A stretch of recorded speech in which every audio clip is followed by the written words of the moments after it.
आजकल दुर्गा के पंडालों के नाम पर चंदा वसूली की जाती और जबरदस्ती लिया जाता कि तुम्हें तो देना ही पड़ेगा वरना पिटोगे, गांव से बाहर कर दिया जाएगा। चंदा वसूली करते 9 दिन तक दुर्गा दुर्गा, 10वें दिन समझ जाओ हम क्या कहना चाहें। हाँ, 9 दिन तक तो दुर्गा दुर्गा। और ये बात कहते हुए हमको बहुत लज्जा आ रही है कि हमारे ही सनातन धर्म के लोग ऐसा करते हैं। ये कोई मुसलमान या ईसाई नहीं करता, जो हिंदू कहलाते अपने आप को वही ऐसा करते हैं कि 9 दिन दुर्गा की आरती करते, 10वें विसर्जन के दिन मदिरा पान करके मुर्गा मांस आदि का भक्षण करके विसर्जन करने जाते। ये हमारे सनातन का सबसे बड़ा कलंक है। और बुरा ना मानना, हमें जितनी दिक्कत मुसलमानों से नहीं है, जितनी ईसाइयों से नहीं है, उतनी दिक्कत इस प्रकार की पूजा करने वाले काल नेमियों से है। ये सनातन धर्म का ह्रास है। इसलिए नवरात्रि की उपासना करने वाले सुनो, 9 दिनों तक क्षौर कर्म नहीं करना, बाल नहीं काटना, नख नहीं काटना। 9 दिनों तक हो सके तो भूमि में शयन करना, जमीन में। 9 दिनों तक तीसरी बात का ध्यान रखना, अभक्ष भोजन नहीं करना। जो भोज्य पदार्थ हो सात्विक हो सके तो फलाहार रहो। फिर भी फलाहार नहीं रह सकते तो पाव पर सात्विक पाव। चौथा नियम, 9 दिनों तक देवी मंत्र का जप करें। भगवती का मंत्र आता हो तो ठीक है, ना आता हो तो जय माता दी गाओ। और सुनो, भगवती भाव की भूखी हैं, श्लोक की भूखी नहीं है।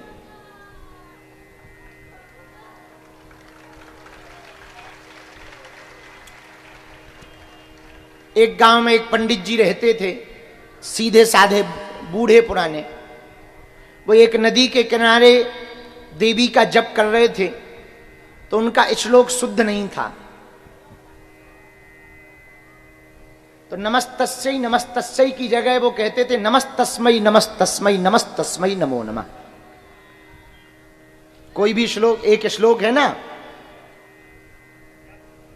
या देवी सर्वभूतेषु शक्ति रूपेण संस्थिता नमस्तस्यै, तो वो कहते थे नमस्तस्मै नमस्तस्मै नमस्तस्मै नमो नमः। तो एक विद्वान पंडित जी खड़े थे, बोले वाह, शर्म नहीं आती आपको? इस प्रकार से आप बोल रहे हो, नमस्तस्यै की जगह नमस्तस्मै बोल रहे हो, नमः तस्मै बोल रहे हो, नमस्तस्मै बोल रहे हो। नहीं, गलत है, बहुत गलत है। पंडित जी बोले महाराज हम तो यही गाते हैं। बोले कब से गा रहे? बोले 80 साल हो गए। बोले फिर तो बहुत पाप का काम किया, तुम्हारे सब पुण्य चले गए। अब वो बेचारे रोने लगे, गिर गए। बूढ़े पंडित जी सीधे साधे। तत्क्षण दोनों के बीच में भगवती प्रकट भई। और जो विद्वान थे, ज्यादा संस्कृत झाड़ रहे थे, उनको डांट कर बोली सुनो, वो जैसा बोल रहा ठीक बोल रहा है। तो विद्वान पंडित जी ने कहा मां, आपका ये अर्थ का अनर्थ कर रहा। नमस्तस्यै की जगह नमस्तस्मै नमस्तस्मै कह रहा, स्त्री लिंग को पुल्लिंग बना रहा है। तो देवी ने कहा वो ठीक कह रहा है, ना तो मैं स्त्री हूं ना मैं पुरुष हूं, मैं जो जिस भाव से भजे मैं तो वही हूं। और हम तुम्हारे नमस्तस्यै में प्रसन्न नहीं है, लेकिन इसके नमः तस्मै में प्रसन्न है। अच्छा, इसका मतलब ये नहीं है कि तुम भी नमस्तस्मै कहो, है? नमस्तस्यै छोड़ दो, है? भाव की बात है, क्योंकि भगवान कहते भाव का भूखा हूं मैं, भाव ही एक सार है, भाव से जो मुझको भजे सो भाव से बेड़ा पार।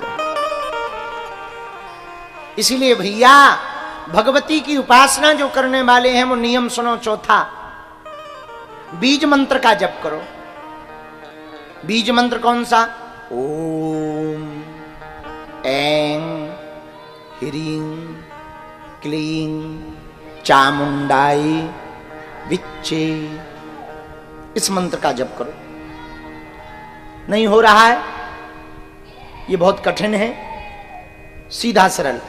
जय माता दी जय माता दी जय माता दी बोलिए, जय माता दी जय माता दी जय माता दी। चलो बुलावा,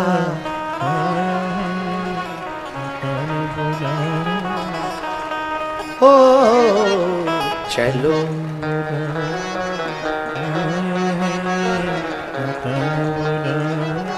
गांव की माताओं को मंत्र नहीं आते, पर वो माता के जगराते भजन गाते रहती।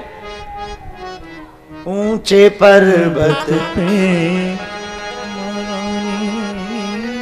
ने दरबार लगाया है, चलो बुलावा आया है, माता ने बुलाया है। तो आपको यदि भजन आए तो भजन गाओ, श्लोक आए तो श्लोक गाओ। कुछ भी नहीं आता तो प्रतिमा के सामने बैठ जाओ, बस उनसे कहो माँ हम कुछ नहीं जानते हैं, हम तुम्हारे पूत हैं, तुम हमारी माँ हो, यही जानते हैं। बस इतने में ही भगवती भैया प्रसन्न हो जाए। माँ को क्या चाहिए? माँ तो ममता की मूर्ति होती है। और भारत वालों बुरा ना मानना, आजकल जगह जगह पंडालों में देवी माता बैठी है, क्योंकि आज से नवरात्रि प्रारंभ हो गई है और नवरात्रि के पावन पर्व पर जगह जगह देवी माँ के पंडाल लगेंगे, जगह जगह प्रतिमा बैठाई जाएगी। पर प्रतिमा में माँ नहीं है, प्रतिमा में माँ है। यदि तुम प्रतिमा में मां को खोजोगे तो ना तो तुम्हें दुर्गा मां के दर्शन होंगे, ना काली मां के दर्शन होंगे, ना विंध्यवासिनी के दर्शन होंगे, ना चामुंडा के दर्शन होंगे, ना चंडी के दर्शन होंगे, क्योंकि मां प्रतिमा में नहीं है, मां तो प्रतिमा में है। और नवरात्रि पर जितने युवान बैठे हैं, हम प्रार्थना करेंगे अपने साधकों के, खासकर जो साधना कर रहे हैं, एक बात तुम पक्की मान लो, यदि तुम्हारे चित्त में, दिल में, मन में, भाव में, स्वभाव में, तुम्हारी वाणी में दूसरी स्त्री के प्रति यदि आदर नहीं है तो तुम्हारी दुर्गा पूजा बेकार है। भगवती के लिए कुपुत्रो जायते पूत कपूत हो सकता, माता कुमाता नहीं हो सकती, लेकिन शास्त्र कहते यत्र नार्यस्तु पूज्यन्ते रमन्ते तत्र देवता, जहां नारी की पूजा होती वहां देवताओं का वास होता। क्यों? नारी निंदा मत करो, नारी रतन खदान, नारी से नर उपजे ध्रुव प्रहलाद समान। इसलिए मां भगवती की उपासना करने वाले जितने साधक हैं, एक बात और बोलें, इन 9 दिनों में तुम कोई नियम का पालन करो या ना करो, पर एक बात अपने चित्त में रख लो, तुम मां का बालक बनकर जियो। क्या बनकर जियो? जोर से बोलो। बालक बनकर के जियो, उनको मात्र रूप में देखो, बालक बनकर के जियो। यदि बालक बनकर के जियोगे तो नवरात्रि की साधना तुम्हारी सफल होगी। पांचवा नियम है कि हो सके तो प्रातः काल ब्रह्म मुहूर्त में भगवती के दर्शन कर लें। साधना करने वाले भगत प्रथमा को यानी आज, पंचमी को, अष्टमी को और नवमी को 4 दिन, परमा यानी आज, पंचमी, अष्टमी और नवमी जो देवी साधना करते हैं उनको 108 लौंग की माला बना करके देवी को चढ़ानी चाहिए। 108 लौंगों की माला बनाकर प्रथमा को, पंचमी को, अष्टमी को, नवमी को किसी एक दिन या 4 बार 108 लौंग की माला बनाकर उसी माला से जय माता दी या ओम नमः चंडिकाय नमः ये मंत्र का जप, या बीज मंत्र जो बोला वो, या गुरु मंत्र का जप बोलकर पूरी माला का जप करके देवी को चढ़ा दें। फिर बाद में उसी माला को उतार कर अपने घर पर रख लें। सदैव देवी का वास तुम्हारे आसपास रहेगा। आज प्रथमम शैलपुत्री चा, द्वितीयम ब्रह्मचारिणी, तृतीयम चंद्र घंटेति कुसुमांडेति, चतुर्थकम। आज पहला दिन शैलपुत्री का है।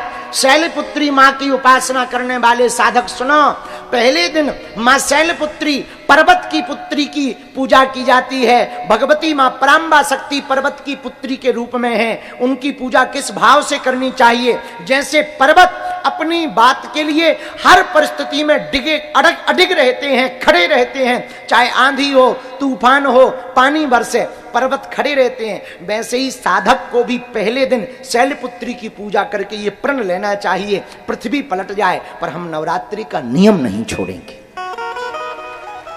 उपासना का नियम नहीं छोड़ेंगे। तो आज का दिन संकल्प का दिन है। कौन सा दिन है? बोलो बोलो बोलो। उपासना के प्रारंभ में संकल्प का दिन है। आज संकल्प लिया जाता है हम 9 दिनों तक ये करेंगे, ये नहीं करेंगे। तो पहला नियम आपको, 5 नियम आपको पता चल ही गए। भूमि पर शयन करना, अभक्ष भोजन नहीं करना, नख सिक आदि छौर कर्म नहीं करना, नाखून आदि काटना नहीं है, सब में देव दृष्टि रखना, स्त्रियों में, माताओं में भगवती के दर्शन करने की चेष्टा करना, बीज मंत्र का जप करना, भगवती की आराधना करना, प्रथमा, पंचमी, अष्टमी और नवमी को लौंग की माला डालना, भगवती को दर्शन करके प्रणाम करके उस माला को अपने घर पर फिर स्थापित करना। इन 9 दिनों में 9 रूपों की साधना करनी। आज के दिन रात्रि काल में जो पूजा करें, शाम को जो पूजा करें, वो शैलपुत्री माता के नाम से पूजा करें। जो भी भक्त साधक शैलपुत्री माँ की पूजा आराधना करके मां शैलपुत्री को खीर का भोग लगाते हैं, उनको भगवती शैलपुत्री रूप में देवी माता कृपा करके आशीर्वाद देती हैं, हर मनोरथों को पूर्ण करती हैं। आज की पूजा धन धान की उन्नति के लिए की जाती है। यदि किसी के पास बहुत अर्थ आता हो, पैसा आता हो, रुकता ना हो, तो आज शैलपुत्री मां की पूजा करनी चाहिए, खीर का भोग लगाना चाहिए और 7 या 9 तांबे के सिक्का शैलपुत्री माता के चरणों में रख देना चाहिए। नवमी को वही तांबे के सिक्का उठा करके तिजोरी में रख देने से धन धान की वृद्धि भी होती है और धन रुकता भी है। ऐसा आज का महत्व है। बोलो सीताराम। भगवती जगज्जननी माता की जय हो। आज हमने 2-3 बातें बहुत विशेष रूप से कही जो आप लोगों को समझ में आई होंगी। नवरात्रि क्यों मनाई जाती है ये पता चल गया। कितने दिन की होती है? 9 दिन की क्यों होती है ये भी पता चल गया। और भगवती का प्रागट्य कैसे हुआ, भगवती प्रकट कैसे हुई, देवताओं के तेज से भगवती प्रकट हुई, इसलिए इनके समान कोई दूसरा शक्तिशाली नहीं है। अब कल की कथा में हम आपको सुनाएंगे कि सीता जी ने एक रावण को मारा था। सीता जी, राम ने तो एक रावण को मारा, हनुमान जी ने अहिरावण को मारा, सीता जी ने भी एक रावण को मारा था। वो कल बताएंगे। और कल की कथा भी दोपहर 1 बजे से 3 बजे तक होगी। कल द्वितीय दिवस की चर्चा में ब्रह्मचारिणी माता की चर्चा की जाएगी, इसलिए हो सके तो एक आध पटका कोई सफेद वस्त्र डाल करके जरूर आवें। वो प्रतीक होता है ब्रह्मचारी का, सफेद वस्त्र पहन करके आवें तो बहुत अच्छा।